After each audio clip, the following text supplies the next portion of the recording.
Hello students, welcome back.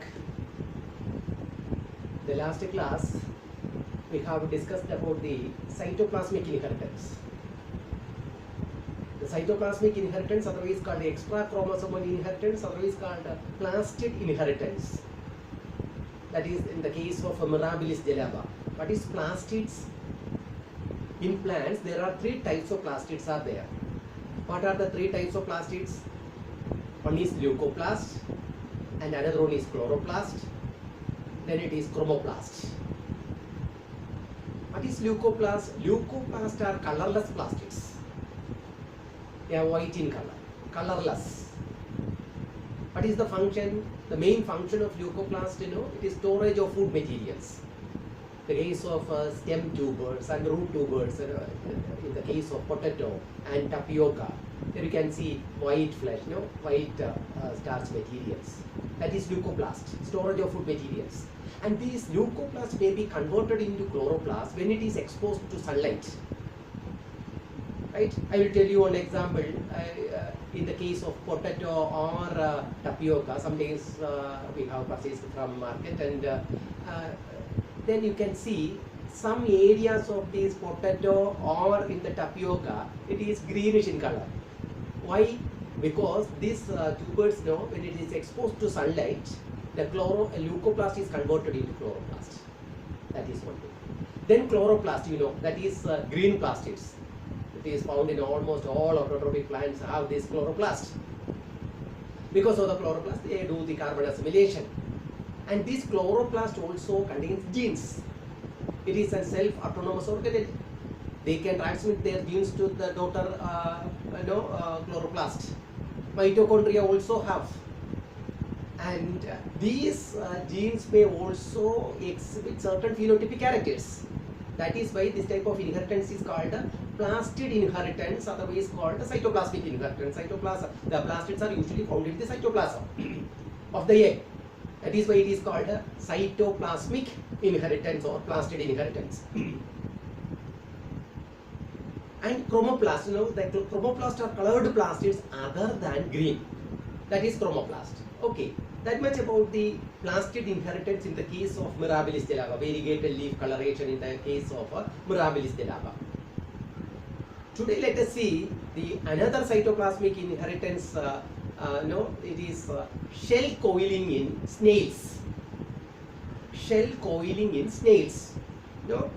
Boycott and Sturtevant, two scientists, Boycott and Sturtevant,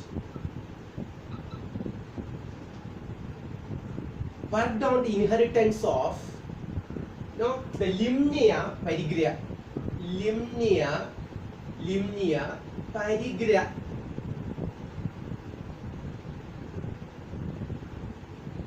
Limnea parigra. These snails are hermaphrodites. What is hermaphrodite? The male and female reproductive structures in the same organism. That is called hermaphrodite. And they can reproduce by self-fertilization or cross-fertilization. And these particular snails, Limnea parigra, have shells, outer covering, that is shells, and these shells coil towards the right hand side sometimes, and this right hand side or in the clockwise direction. This is called dextral coiling. And some shells, it coils towards the left hand side, that is otherwise called anti-clockwise direction. This is called sinistral coiling. So there are two types of coiling, that is dextral coiling, that is towards right hand side or clockwise direction, and sinistral. Sinistral means it is left hand side or anti-clockwise direction. Clockwise, anti-clockwise direction. That is sinistral coiling. And the direction of coiling is controlled by a pair of genes. The allele capital D, the allele capital D for dextral coiling is dominant over small d, which is for sinistral coiling. Right? the direction of coiling is determined at the first cleavage of the egg. First cleavage of the egg, that is fully dependent on the genotype of the maternal parent. Could you follow me? The direction of the coiling is determined at the first cleavage of the egg, which is fully dependent on the genotype of the maternal parent. Okay, that's how it is happens. No, in the female parent, the female, if the capital D is a female, and this female individual produces egg, and the nucleus contains capital D gene, but this female egg, produces certain proteins in the cytoplasm, and this protein is responsible for the right coiling pattern, and this is controlled by capital D gene. And suppose small d is the female, female individual, and this small d female individual produces egg, and their cytoplasm, the nucleus contains small d gene, but the cytoplasm do not contain this particular protein for coiling. So this produces sinistral. Could you follow me? And this is sinistral. Why it is sinistral? It is not having the particular protein. And here it is protein is there in the cytoplasm, and this protein is controlled by capital D gene. And the small d gene do not control any protein synthesis or protein production for determining the dextral coiling. That is why the individual is produces dextral. Could you follow me? And the egg only contains this much amount of cytoplasm, and they contain proteins. But the sperms, if the capital D male individual, it also dextral in character, that is coiling towards right, but it produces sperms. This sperms only contains nucleus and a little bit of cytoplasm, right? And the major content of the cytoplasm is coming from the egg of the female. That is why the inheritance takes place through the cytoplasm found in the egg of the female. This type of inheritance is called cytoplasmic inheritance, otherwise called maternal inheritance. And we will explain this with a couple of crosses. And in the first cross, see, a dextral coiled snail is crossed to a sinistral coiled one. And in this particular cross, I am taking the dextral is considered as the female parent. Are you clear? And this female parent produces egg. Egg contains cytoplasm with the particular protein, and the sinistral, it produces sperms. It fuses together to produce F1 individual, and this F1 individual is a dextral. Why? Because the egg comes from the dextral female parent. And when it is selfed, or if you crossed with a similar type of dextral male,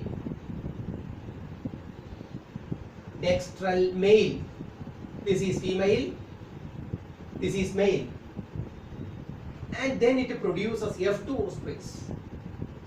In the F2 offsprings, all the individuals are dextral, whatever may be the genotype. Here the small d individual is dextral. Why?